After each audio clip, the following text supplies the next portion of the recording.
jornalista Luiz Eduardo Oliva exerceu diferentes funções públicas na administração estadual de Sergipe. Ele experienciou aquilo que Pierre Bourdieu também demonstrou ao discutir a teoria do capital simbólico. À medida que acumulava capital simbólico, ele avançava em posições dentro do governo. À medida que perdia capital simbólico, ele se fragilizava nas posições que ocupava. Essa é, em certa medida, a tragédia que se abate sobre todos os gestores públicos e sobre todos os agentes políticos. O vai e vem do seu capital simbólico. Neste vídeo de memórias, Luiz Eduardo Oliva nos faz um relato muito rico, muito bom, sobre as suas frustrações na gestão pública.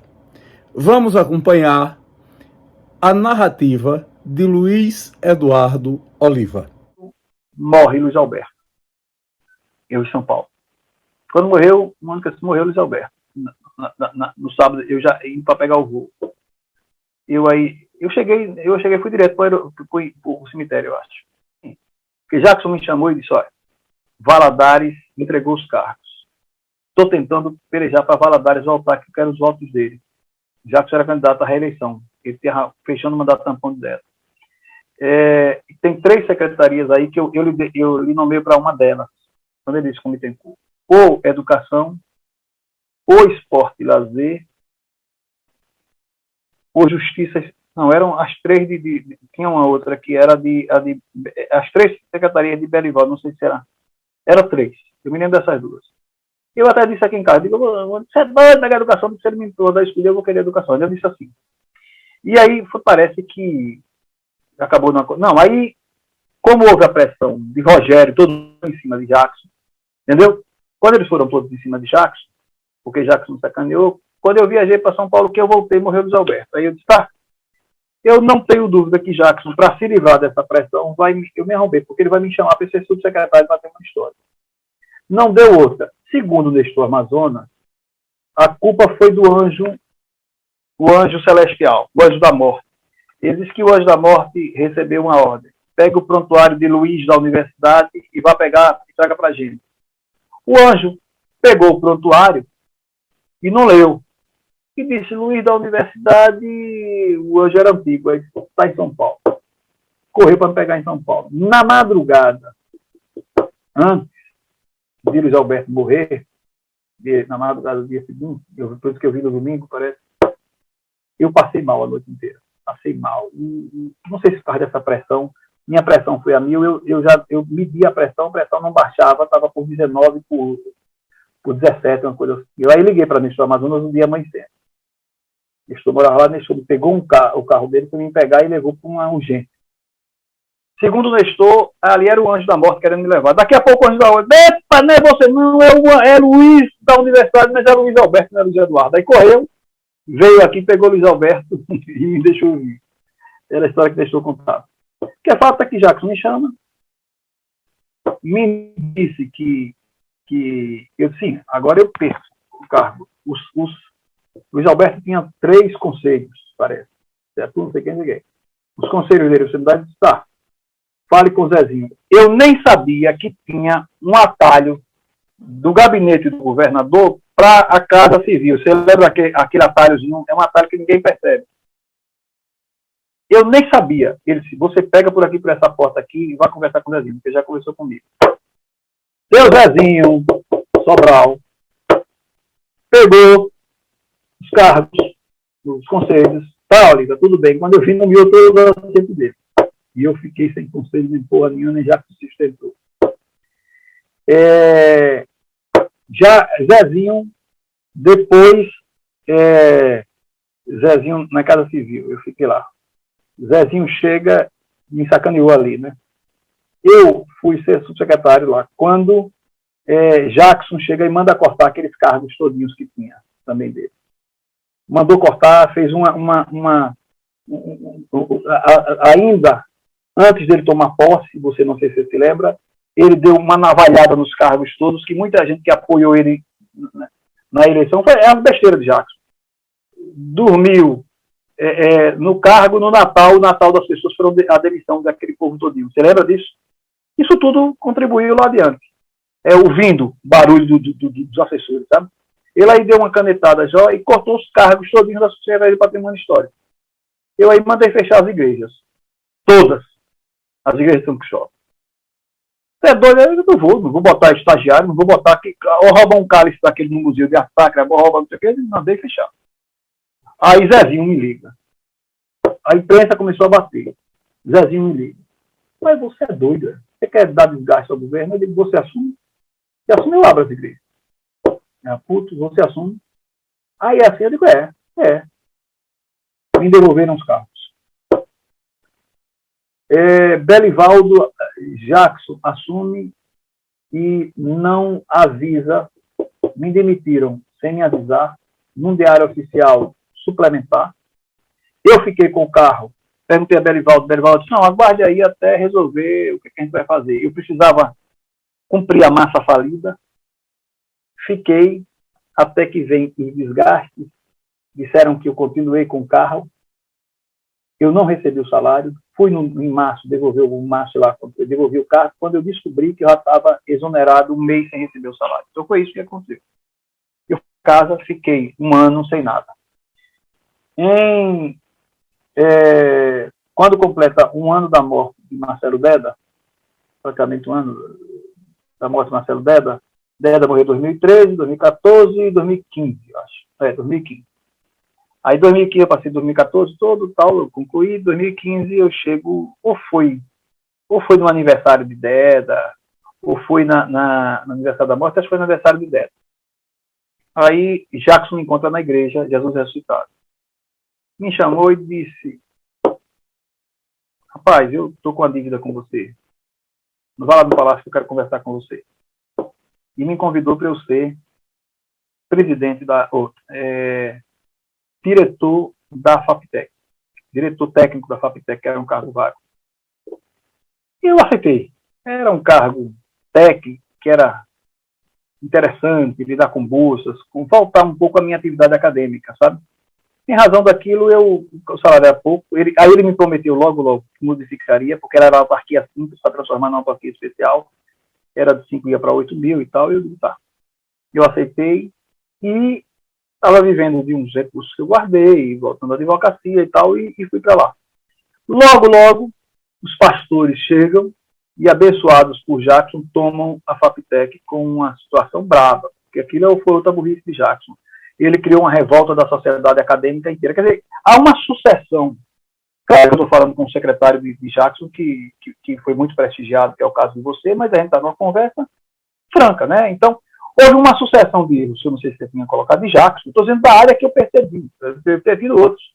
Então, Jackson acaba com a área social, Jackson entrega aos pastores universais da Igreja de Deus, um cara que sequer tinha mestrado, que é nada, para cuidar de doutorado, de tudo, tira Ricardo, que hoje está com Josué, que foi depois para Brasília, tira Ricardo do cargo. Eu ainda fiquei um mês mais ou menos, quando o Jackson me chama. Eu me lembro que, inclusive, quando ele me convidou, que eu fui no palácio, ele disse, então, olha, eu queria, quando ele me convidou isso, você vai ter um negócio, o Zezinho lá, sacaneou com Mônica.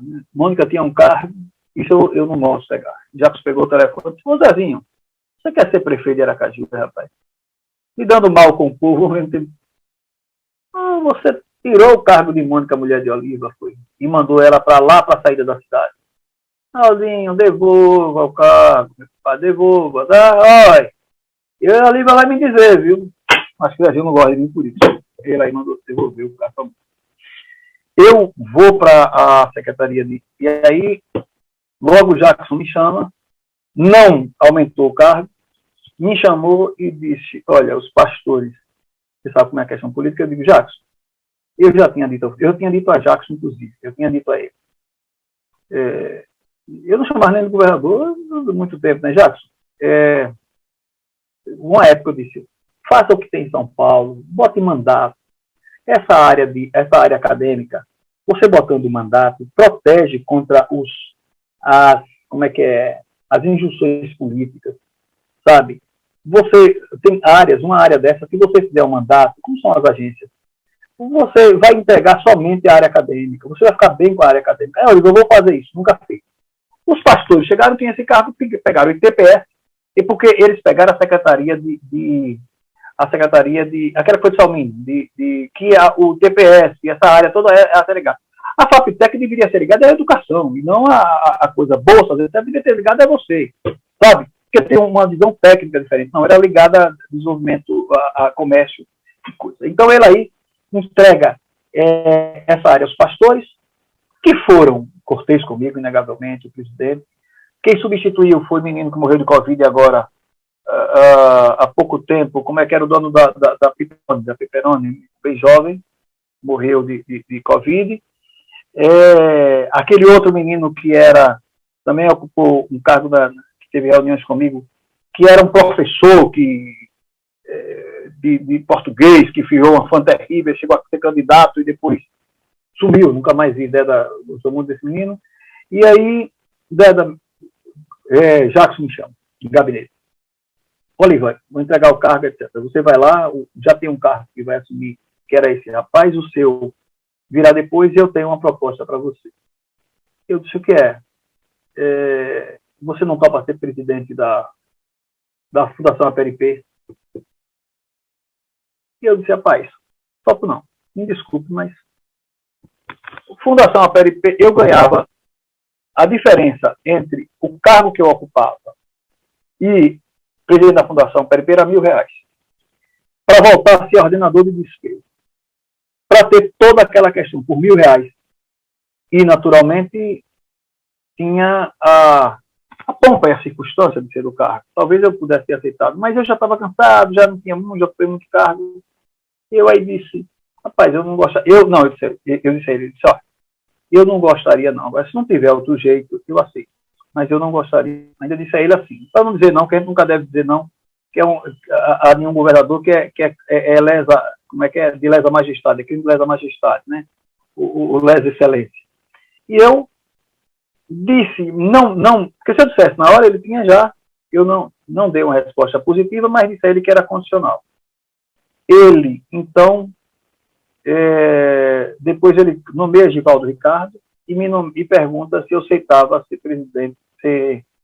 Me ligou e disse, você não aceita, eu vou nomear, já achei outra pessoa, você não aceita ser diretor de marketing? Eu digo, aceito. Aí fui ser diretor de marketing, saí de lá. Eu até pensei que o cara continuava a fazer, ser diretor de marketing. Cheguei lá, Givaldo Ricardo, é como o André disse, é o patinho feio, sabe? Givaldo Ricardo é o seguinte, ele é o cara que veio da polícia, não é por isso, mas que vem de baixo, tá? O cara que venceu. Ele é um gentleman no dia a dia com você, mas o que ele pôde puxar de coisa, eu comecei a perceber logo o seguinte, quando eu cheguei lá, a primeira coisa que eu propus foi mudar a marca. A gente precisa mudar a marca da PRP, porque é uma marca cansada, a gente precisa dar um novo tempo da PRP e tal. Já fui mexendo com a marca. Ele aceitou. Vamos fazer um evento, etc. Fizemos um evento, preparamos um evento no Banese, com coquetel, com tudo. No Banese não, no Museu da Gente. E eu preparei o roteiro. O roteiro teria um apresentador, me chamava como diretor de marketing, explicar a marca, dizer o que era a marca, o que representava. Aquelas questões todas, e o que era a nova PRP, com a nova programação, e a gente mexeu realmente nisso tudo e sugerimos, a gente ampliou muito mais a ação com a TV Cultura, tudo aquilo está dentro do script. E depois eu chamava ele, e ele abria, inaugurava, e vinha o presidente e encerrava com ele falando. Ele simplesmente disse, não, quem vai falar só sou eu. É só eu que falo. E o cá comigo? Eu digo, eu era presidente da imprensa oficial, o governador falava e falava depois o presidente da imprensa oficial. Eu era secretário de Estado, o governador falava, sempre alguém da área. A visão é a mesma. Fala o presidente e a pessoa da área. Ele puxou o tapete e ele começou, enfim. Não me deu apoio, né? O que pode fazer? Como se eu tivesse, ia Foi conversar com Clóvis, por exemplo. Eu, mas amigo de Clóvis, ele não me levou a tirar Clóvis. O prêmio Valdemar Lima foi sugestão minha que tivesse a participação dele. Até do júri, de selecionar, eu estava, ele de última hora ia chamar de outra pessoa, como é o nome dele? Até um menino bom. Aquele Liminha, não, irmão de Liminha, como é o nome dele? Aquele que faz, que é torcedor do Sergipe, que é um bom editor. Pô, bicho, você sabe, depois da TV Sergipe e tal, que era diretor técnico lá da TV, diretor de TV, da TV. Tive bons momentos lá com o Jefferson, sabe, com a equipe, a Guerrita. A gente começou a modernização e eu tenho certeza absoluta que ajudei muito a Givaldo Ricardo, mas ele, na vaidade exacerbada, ele devia ter, como é que eu digo, ele devia ter puxado por mim, sabe? Puxado por mim, porque eu só ia ajudar ele, eu não queria meu cargo, não estava ameaçando, não estava porra nenhuma. O cara devia, o que é que ele devia fazer, sabe? Era aproveitar a oportunidade de eu ter um ex-secretário de Estado, um cara ia pro reitor, não me chamava, ia para todo mundo. Ele chegou a ponto, eu negociei uma grana uma grana com a Justiça Federal para um programa de 2 minutos e tal. A Justiça Federal ia lá para visitar, ele mandou representar ele num negócio lá na Assembleia para poder eu não estar lá, sabe? Eu aí, rapaz, eu sei que depois disso tudo, eu me chateou muito aquilo. 하늘이 아주 파래 나의